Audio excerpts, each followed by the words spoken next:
Firstpost reports from the world's second largest continent. Hello, I'm Alison LaGrange. A very warm welcome from Durban, South Africa. We get you the news and the newsmakers from Africa.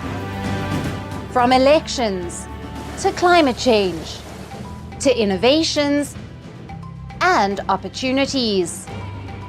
As the world's attention shifts, we report from Africa, the heart of the global south. Join me every weekday live on Firstpost.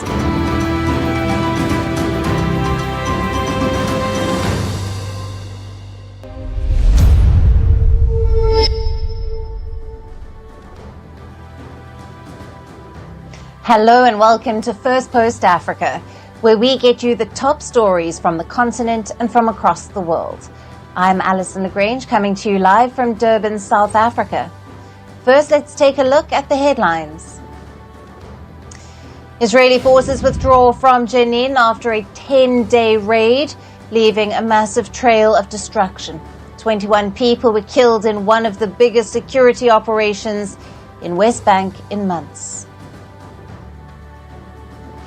At the Ramstein Air Base in Germany, the United States announces $250 million in new military aid for Ukraine as Kiev's forces face advancing Russian forces and deadly airstrikes by Moscow.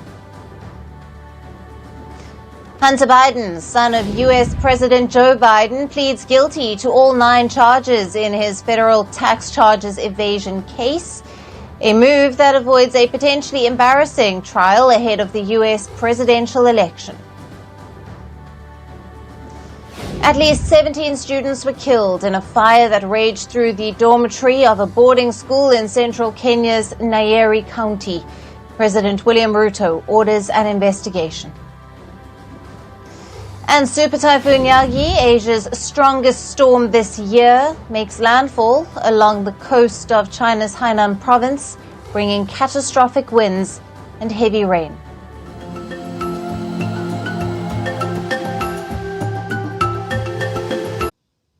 Hello and welcome. We begin with South Africa, where tensions are simmering once again over the docking of a Russian naval ship. South Africa's Ukrainian Association has expressed anger over a Russian naval ship being allowed to dock for several days at Cape Town harbour. They say the incident calls into question South Africa's purported neutral stance on the Russia-Ukraine conflict that has been raging for over 2 years now. The Ukrainian Association also said the vessel was docked in South Africa as Russian bombardments in Ukraine killed scores, including children. The Democratic Alliance, the former opposition party that is now a part of the coalition government with the African National Congress, condemned the incident as cosying up to Russia. It says the incident underlines the contradiction of President Ramaphosa's claims of non-alignment in the Russia-Ukraine conflict. Not just the DA, the docking of the Russian naval ship even took local authorities by surprise. The mayor of Cape Town told local media that he had been unaware of the port call and said it seems to have been under the radar. The naval ship, the Smolny, is a part of Russia's Baltic fleet. It was said to be on an unofficial visit to South Africa, during which the crew replenished water, fuel and food supplies and performed technical inspection. It had earlier made unofficial port calls in Cuba and Venezuela. Now, the Russian Consulate General in Cape Town said that the ship's command met with South African naval counterparts and hosted a reception aimed at strengthening bilateral ties. Amid outrage, the South African National Defence Force issued a statement saying that the Russian vessel docked for resupply purposes. It added that currently South African waters have 3 foreign vessels, including a Ukrainian vessel that was there for repairs. The Ukrainian Association of South Africa also condemned reports of South Africa welcoming a long-range Russian bomber at Africa's largest air show. According to reports, a Russia Tu-160 strategic bomber will be flown to Pretoria to participate in Africa Aerospace and Defence 2024 exhibition later this month. The Ukrainian Association says the Russian bomber is possibly the one responsible for killing Ukrainian children in Kharkiv. The African National Congress, which has most seats in the parliament, shares decades-long ties with Moscow when the former USSR backed its struggle against apartheid. Both South Africa and Russia are also BRICS partners. The two countries have also been hosting joint military drills. South Africa has refused to criticize Russia's invasion of Ukraine. It had even abstained from a United Nations vote criticizing Moscow's aggression. Previously, the mysterious docking of Russian cargo ship Lady R in Simonstown in South Africa also sent shockwaves across the country and sparked massive international scrutiny. In December of 2022, US-sanctioned Russian cargo ship Lady R was reportedly loaded and unloaded under armed guard. The controversy over the docking snowballed as the vessel had shut down its marine tracking system. Speculation ran rife as international community questioned whether South Africa was secretly supporting Russia's invasion of Ukraine. 2 weeks later, the South African government said that the ship was offloading an old order of ammunition, but 6 shipping containers were reportedly loaded onto the ship before it left. This raised questions about the nature of the cargo. U.S. Ambassador to South Africa, Ruben Brigitte, claimed that the vessel was indeed loading weapons. The incident triggered a major economic and diplomatic fallout. Months of investigation by an independent panel, chaired by a judge, found no evidence to substantiate claims that weapons were loaded onto the Lady R. The probe only confirmed offloading of equipment. South African President Cyril Ramaphosa said the allegations leveled against the country affected its currency, economy, and standing in the world. Pretoria's non-committal stance on the Russia-Ukraine conflict already caused friction with one of its biggest political and trading partners, the United States. Now, these incidents and the latest docking of a Russian naval ship could further escalate tensions. Critics have been accusing South Africa of not maintaining a neutral stance, as it claims. So has the South African President Cyril Ramaphosa picked sides in the ongoing geopolitical conflict? Now, for more on this, we are being joined by Christopher Van Dome, a Senior Research Fellow at Chatham House. He joins us live from Johannesburg, South Africa. Thank you for being with us. Thank you for having me on. Thank you. Now, what are the strategic implications of the Russian naval ship, the Smolny, docking in Cape Town for South Africa's foreign policy, especially in the context of the Russia-Ukraine conflict? Yeah, this is a really important moment. And obviously, as your piece has pointed out, it harks back to events at the end of 2022 with the docking of the Lady R and the incident then and the fallout that followed. And I think that when the Government of National Unity came to power in South Africa only a couple of months ago, there was an expectation that in terms of its foreign policy, while the new foreign minister, Ronald Lamola, his previous role at the Ministry of Justice had him working on the Israel-Gaza case, which is another area of contention in the international fora, there were expectations that perhaps South Africa's positioning on Russia-Ukraine would be less of a contentious issue, that this would be something that the South Africans would not be pursuing so forcefully. And also, given the way in which there are suspicions around Russian support for various different parties within the election cycle itself, whether the ANC would be slightly falling out of love with Russia and some of those historic ties that were mentioned. So the fact that so early on in this new administration, another Russian ship has docked at the same naval base, and this time it isn't a civilian cargo ship, but it is actually a Russian naval training vessel, this is clearly a huge signal for South Africa. And I think that it's also one that, that the Russians are also quite good at putting upon South Africa. You mentioned that there's going to be a Russian bomber visiting the air show. At previous air shows and at previous state visits, there have been Russian aeroplanes visiting South Africa. And the truth about what was or was not on board those airplanes in terms of their armament was only discovered upon their arrival. So yes, this is not necessarily a military relationship that's completely open all the time. And it's really important, I think, for Russia to demonstrate that it still has friends in the global south like South Africa. Right. And how does the presence of this Russian naval ship in Cape Town align with South Africa's stated position of neutrality in the Russia-Ukraine war? Yeah, it's becoming increasingly difficult for South Africa to maintain a narrative of neutrality. That doesn't necessarily mean that the government itself has taken one side or another.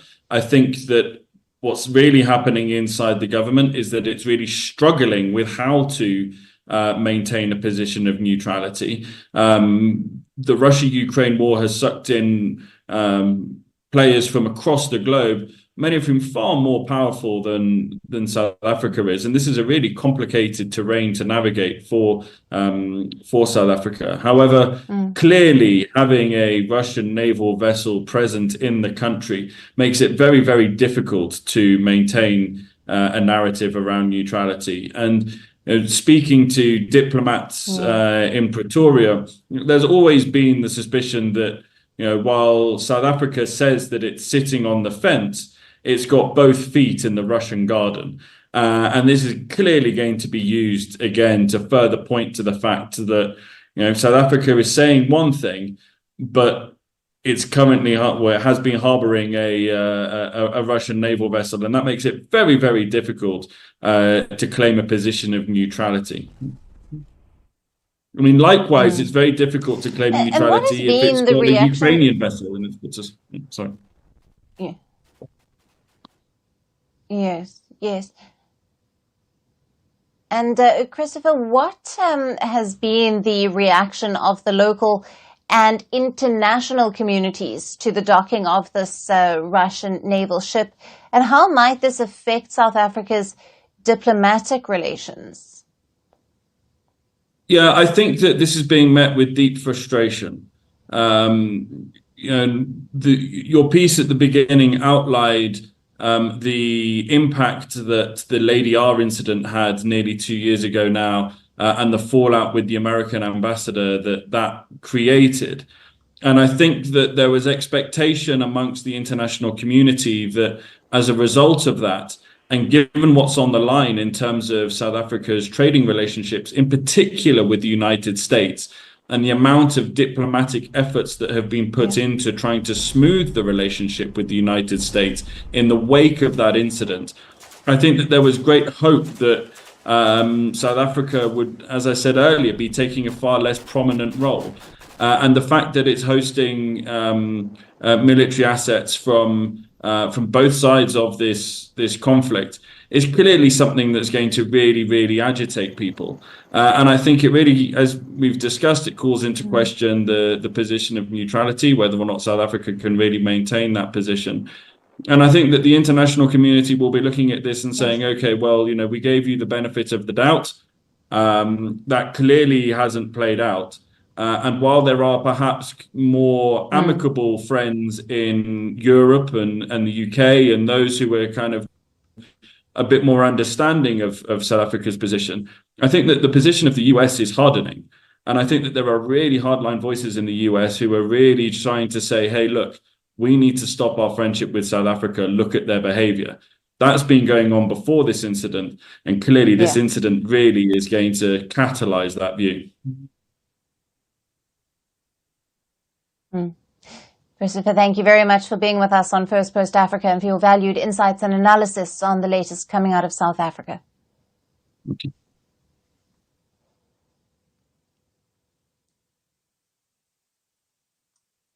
Shifting focus to Uganda, there is a growing outrage in the country over the horrific death of Olympian Rebecca Cheptegei.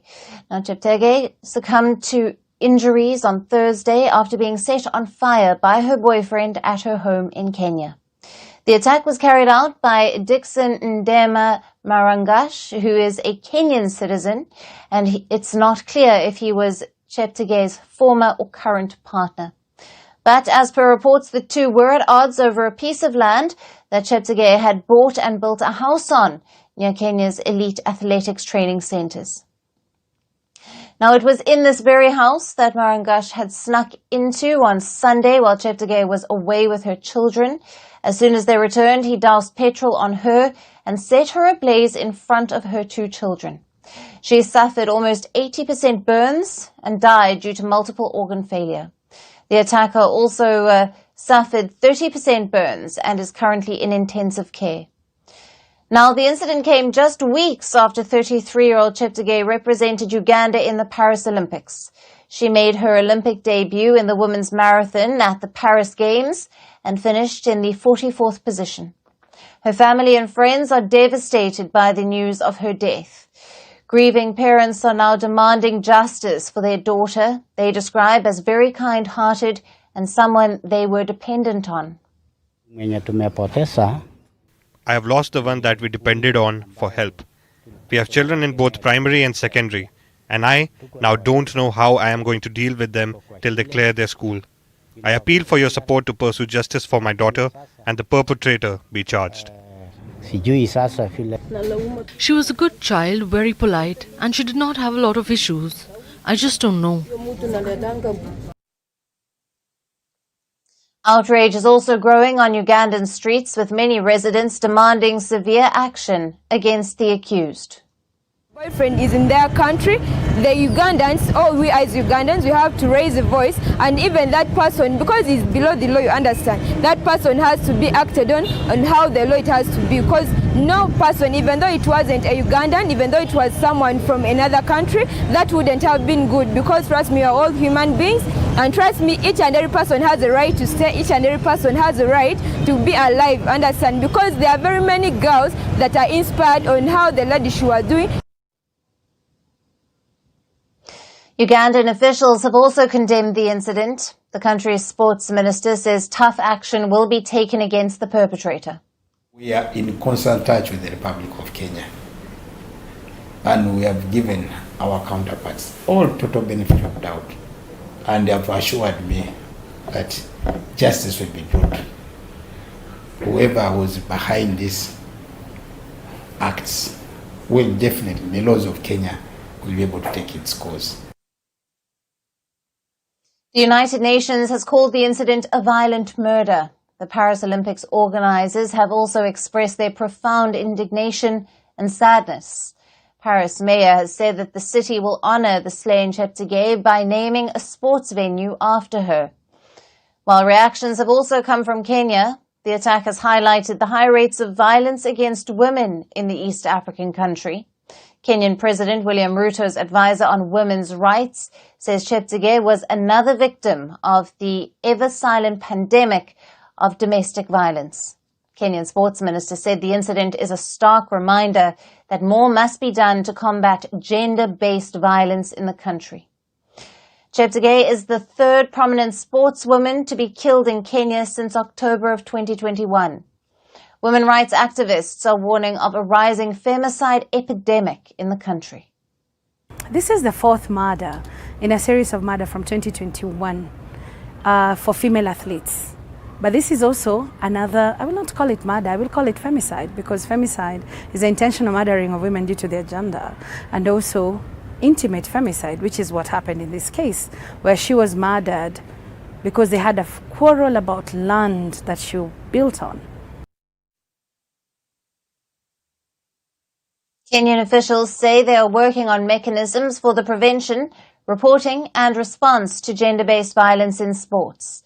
But the attacks on women are not just limited to sports. As per the government data, around 34% of Kenyan women suffered physical attacks from the age of 15 in 2022. Now, according to the Kenya Demographic and Health Survey 2022, 4 in 10 dating or married Kenyan women have experienced physical or sexual violence by their partners. Such data highlights the gravity of the situation for the women in Kenya and a dire need for the authorities to curb this menace.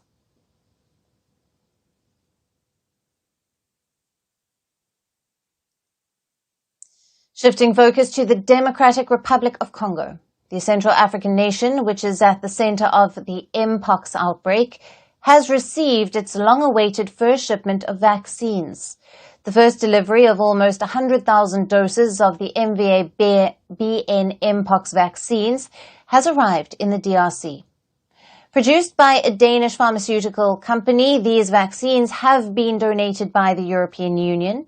Another batch of around 100,000 doses will be delivered on Saturday. Now, the MVA-BN vaccine has been administered in Europe and the United States.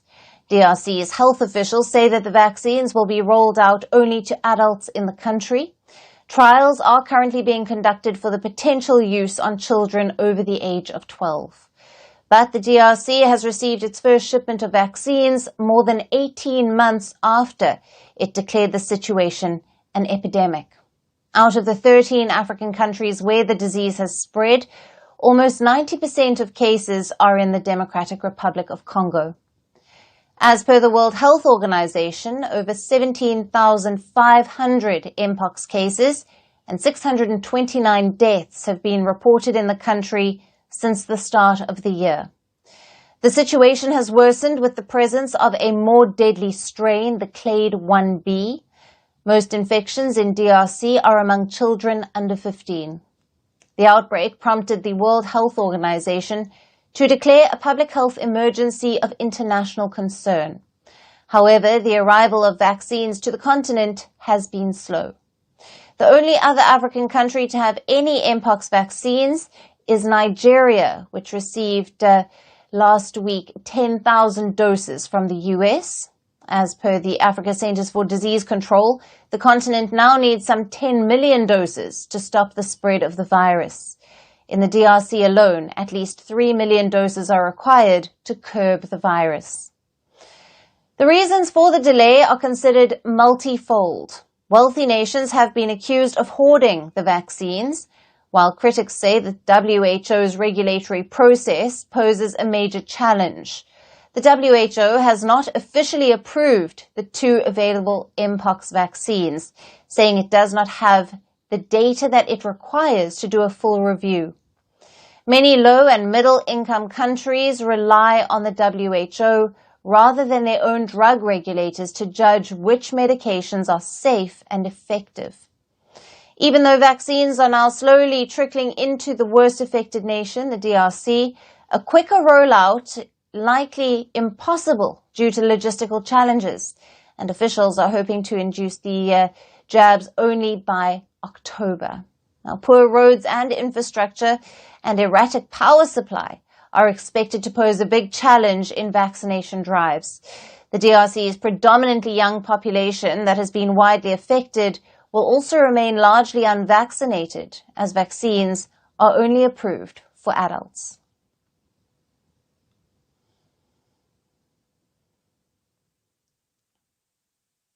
And moving to North Africa, where 24 million people head to the polls on Saturday. The incumbent president, Abdelmadjid Tebboune, is seeking a second 5-year term, and experts say that he faces no real risk to his rule. The 78-year-old presents himself as an independent candidate, but his bid is backed by major political parties, including the historic FLN, which led Algeria's fight for independence against France. Elections in Algeria are traditionally held in December, but in March, Tebboune announced that they were being rescheduled. He said it was done so that voting day coincides with the end of summer vacation and the start of the new school's year in hope of increasing voter turnout. Critics say the decision was made so that his opponents have less time to campaign. In the 2019 election, the turnout was below 40%. Tebboune was declared president with 58% of the vote. Elections in Algeria come amid growing concern over what rights groups call a steady erosion of human rights under President Abdelmadjid Tebboune. Over 24 candidates that signified their intention to run were disqualified or were forced to resign. The opposition leaders claim the president has fostered an authoritarian climate. In recent years, the North African country has seen dissolution of political parties, civil society groups, and independent media. It has also seen a surge in arbitrary arrests and prosecutions under terrorism charges. He faces two opponents. The first is Abdullahi Hassani. The 57-year-old is the leader of the Movement of Society for Peace, or the MSP, Algeria's main Islamist party, and his campaign is focused on promoting democracy, pluralism, and a competitive political environment in Algeria. In order to establish democracy, pluralism, free competition and rotation of power, so that programs compete in the country and that the demonstrations that lead to unilateralism, one-party thinking and one opinion do not continue. The second is Youssef Outraged. The 41-year-old heads the Socialist Forces Front, or the FFS, and is a member of the Parliament's upper house. FFS is Algeria's oldest opposition party. It has boycotted elections in Algeria since 1999. Now, Outraged has focused his campaign on social issues, improving living standards, and democratic reforms. We want to pay more attention to the social sector because helpless people are living in very bad conditions. There is a great deterioration in the purchasing power and people are suffering, and for this reason, we must improve the social conditions and raise the standard of living. A change in all sectors in order to establish a democratic and social state as it was transcribed in the proclamation of November 1954 and clarified by the resolutions of the Summum Congress. Many say President Tebboune's legacy has offered little hope of a better fortunes, and the country's voters, too, are largely indifferent about the upcoming election, which is unlikely to change the status quo. Whether it's these elections or the last ones on December 12, 2019, it's really the same thing. Nothing has changed. During the campaign, there are promises made, but then we discover that they are lies. The real issue is not who will be president, since we all know, given the addresses of the main political parties, that it will be Abdelmadjid Tebboune who will win a second term. The real issue will be the turnout, popular support. Will Algerians next Saturday, September 7th, go in large numbers to participate in this election? Algeria is Africa's biggest country. It is rich in gas and is the largest exporter of natural gas in the continent. Its vast desert holds major reserves for crude oil and natural gas. The OPEC oil cartel member gets 3/5 of the state income from oil. This goes to subsidize petrol, electricity, health and social services. But despite this, Algeria has struggled to rein in inflation. Algeria has never had a peaceful transition of power. However, it may see one now, with Abdelmadjid Tebboune posed to win a second term. And that's it on the show for today. Thank you for watching. We will see you again at the same time on Monday. Have a great weekend, and goodbye.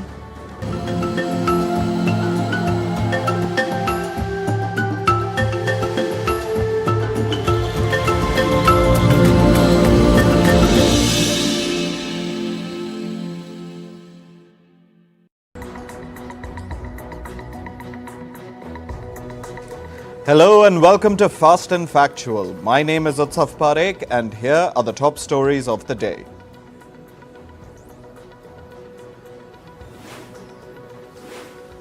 In Bangladesh, a video has surfaced showing people beating up a man in a police station. The video shows a 22-year-old from the minority Hindu community being thrashed for allegedly posting derogatory remarks against the Prophet Muhammad. He has been charged with blasphemy.